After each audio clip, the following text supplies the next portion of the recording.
4 ERA in 21.1 innings pitched, with 8 walks, 22 strikeouts, and a 1.334 whip.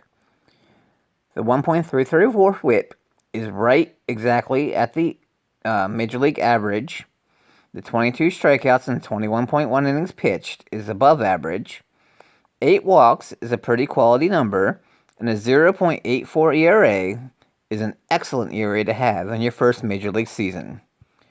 In the 30th round, the Orioles selected Houston Roth, who pitched to a 1.42 ERA and 31.2 innings pitched, with 13 walks, 39 strikeouts, and a 1.011 whip. This whip is well above average, as well as the strikeout rate is well above average. 13 walks and 31.2 innings pitched is an above average number, as well as a 1.42 ERA, which is an excellent ERA. In the 31st round, the Orioles selected Dalton Stamborough, who pitched to a 1.69 ERA and 21.1 innings pitched, with 7 walks, 18 strikeouts, and a 1.031 whip. This whip is an amazingly good number. The 18 strikeouts and 21.1 innings pitched is roughly the league average. The 7 walks and 21.1 innings pitched is a pretty quality number, and the 1.69 ERA is an excellent ERA for his first Major League season. With the 32nd round, the Orioles selected Jake Prezina, who pitched to a 1.14 ERA and 39.1 innings pitched, with 5 walks, 45 strikeouts, and a 0.641 whip. 0.641 whip is an absolutely amazing number to have. 45 strikeouts and 39.1 innings pitched is above average. Only 5 walks in 39.1 innings pitched is an amazing number, and his ERA is also an amazing number. To get this kind of production out of a 32nd round pick in his first season is very promising and exciting to see. In the 33rd round, the Orioles selected Harris Yett, who is a position player who hit .333 in 108 at-bats with 2 home runs, 19 RBIs, a .417 on-base percentage, a .491 slugging percentage, and a .908 OPS. The .908 OPS is an extremely well above average number. The .491 slugging percentage is slightly above average. The .417 on-base percentage is an extremely well above average number, and the .333 batting average is an extremely well above number. Again, to get this kind of production out of a guy that you drafted in the 33rd round is pretty exciting, and it'll be fun to see how he does in the 2021 season. In the 33rd round, the Orioles drafted a guy by the name of Craig Lewis, who hit .329 in 85 at-bats with a .359 on-base percentage, a .376 slugging percentage, and a .735 OPS with 0 home runs and 9 RBI. This number is a very well above average batting average, a well above average on-base percentage, and a slightly below average slugging percentage, and a slightly above average on-base OPS. These numbers are quality to have for a late round selection, and Lewis is another guy to keep an eye on in the 2021 season. In the 37th round, the Orioles selected a player by the name of Trevor Keehee, who hit .250 in 52 at-bats with 1 home run, 7 RBIs, a .418 OBP, a .365 slugging percentage, and a .783 OPS. These numbers are exactly league average in batting average, well above average in on-base percentage, slightly below average in slugging percentage, and slightly above average in OPS. If you take a look at all of Elias's draft picks, pitching-wise, he hit on almost every single pitcher that he took their first season. Hopefully that continues into their second season and beyond. An interesting note from the pitchers is every single one of the pitchers out of the 18 that he selected 17 of them had more strikeouts than innings pitched.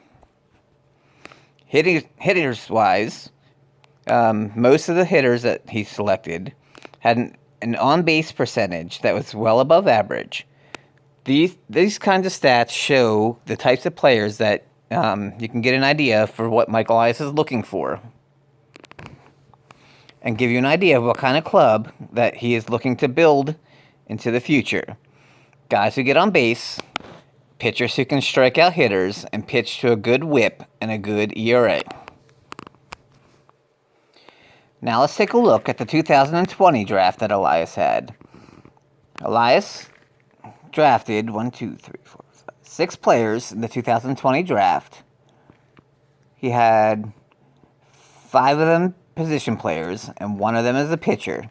None of these guys have had any minor league experience yet, as the 2020 minor league season was canceled.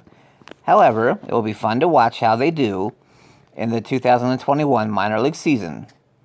In college, the Orioles' first-round selection, Heston Kjerstad, hit for .343 batting average and 595 at-bats with 37 home runs, 129 RBI, with a .421 OBP, a .590 slugging percentage, and a 1.011 OPS. These are amazing power numbers, well above average in batting average, well above average in on-base percentage, well above average in slugging percentage, and well above average in OPS. Kjerstad is a guy with a lot of power that I believe they look at as a player who has a swing built for hitting balls out on the Utah street.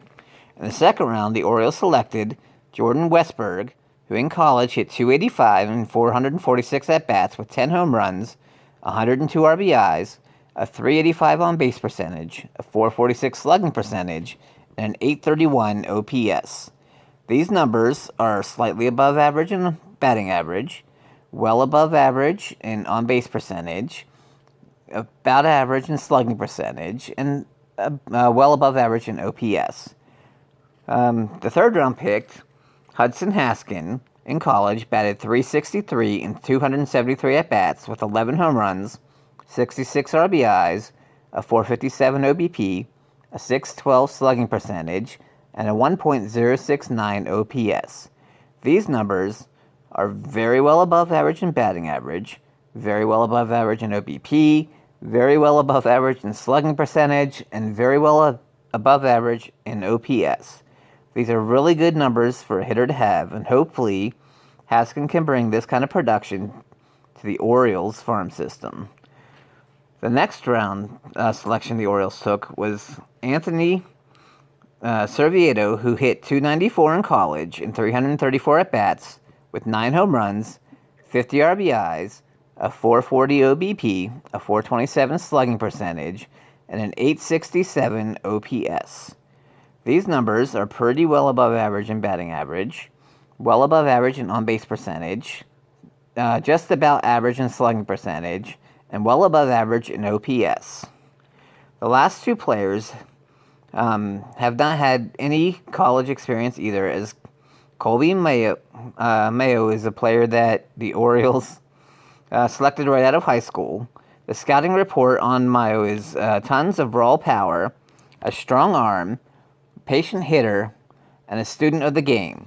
Hopefully Mayo can have success once he arrives in the Orioles farm system. The last player the Orioles selected is Carter Balmer, who was a high school pitcher that had really good stuff. However, Balmer has had an arm injury and surgery and will not play in the 2021 minor league season. Hopefully once he gets here in 2022, he'll bring a lot of success. The last thing that I want to look at on today's show before wrapping up is 3 players the Orioles drafted before the 2015 season, and 1 player they did not acquire through the draft, however got in the Rule 5 draft, which is where other teams in Major League Baseball leave players in their system unprotected, and you're able to bring them into your organization, and you have to keep them on your roster for a full Major League season before sending them down to the minors. We'll start with the player that the Orioles selected in the 2016 Rule 5 draft, named Anthony Santander. Santander did not have that productive of a season in his First season that they had to keep him on the major league roster as he was not major league ready, but they did send him down to the minor leagues in 2017 and 2018, where he developed and became major league ready. Santander was brought back up in 2019, and since 2019 has performed at a very high level in the major leagues for the Baltimore Orioles, hitting .261 in 533 at-bats with 31 home runs, 91 RBIs, a .304 on-base percentage, .484 slugging percentage, and a .788 OPS. These are excellent power numbers to have in 533 at-bats, a slightly above batting average, a slightly below on-base percentage, but a slightly above slugging percentage and a slightly above OPS. In 2020, Santander put up even better numbers than what he put up in 2019, putting up an .890 OPS, which is an excellent number to have. If Santander takes another step forward in 2021 and improves on his really good 2020 season, he's a guy I think the Orioles will look to buy out arbitration on and extend here long term. The two players that the Orioles drafted before 2015 that I wanted to talk about that are currently on the Major League roster are Trey Mancini, who in his Orioles career has hit .276 in 1,741 at-bats, with 86 home runs, 238 RBI, with a .335 OBP, a .485 slugging percentage, and an .819 OPS. These numbers are well above average in OPS, above average in slugging percentage, above average in on-base percentage, excellent power numbers, and above average in batting average. Mancini is a quality player. John Means is a pitcher that the Orioles drafted before 2015 that is now on the Orioles and has put up quality numbers in his time with the Orioles. Means has pitched to a 3.90 ERA in 193.2 innings pitched, with 45 walks, 163 strikeouts, and a 1.028 whip. These numbers are well above average in whip, quality numbers roughly about average in strikeouts, excellent walk numbers, and a just about average 3.90 ERA. Means and Mancini, however, are guys that are getting a little bit old for the portion of the rebuild that the Orioles are at, and these are two players that I believe that the Orioles may look to trade if they come out and have really good seasons in 2021. The last player that we're going to look at is Hunter Harvey, who was drafted before 2015. He is a player whose stuff is absolutely electric. Unfortunately for Harvey, from the minor leagues on, he has had a lot of injury problems. However, with the kind of stuff that he has, if he can stay healthy, Harvey is a player who can put up amazing numbers at the back end of the Orioles bullpen and be a quality 8th or 9th inning player to use in the coming seasons for the Baltimore Orioles. This will conclude this edition of Winging It with Walt. I hope you enjoyed it, and I thank you for listening. I hope you guys have a good night, and I'll talk to you next time.